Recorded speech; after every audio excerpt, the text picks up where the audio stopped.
Hi guys, ఇవాళ నేనైతే bread roast అయితే చేస్తున్నాను. చలో చూసేద్దాం. ఇదిగో చూడండి గాయ్స్, ఒకటైతే కంప్లీట్లీ అయితే అయిపోయింది. చలో అయితే సెలెక్ట్ చేసుకున్నాను. నెక్స్ట్ అయితే చూపిస్తాను మీకు. గీ అయితే వేసుకుందాం. ఇక ఈ గీ అయితే వాడతాం గాయ్స్. మేము దొడ్ల అంటారని, ఇది మా మమ్మీ ఎక్కువ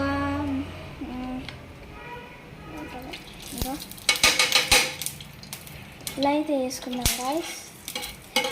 గీ అయితే వేసుకున్న తర్వాత మెల్ట్ అయిన తర్వాత ఒక బ్రెడ్ అయితే తీసుకుందాం. ఇక చూడండి గాయ్స్, ఇక్కడ నేను బ్రెడ్ అయితే తీసుకుంటున్నాను. ఇదిగో బ్రెడ్ అయితే వేసేసుకుందాం. ఇంకా చూడండి గాయ్స్, ఇలా ప్రెస్ చేసుకుంటే అయితే రోస్ట్ అయితే చేసుకుందాం. ప్రెస్ చేసుకుంటే కింద ఉన్న గీ అనేది పైకి అయితే వస్తుంది గాయ్స్, అందుకే ప్రెస్ అయితే చేసుకుందాం. ఇలా స్లోలీగా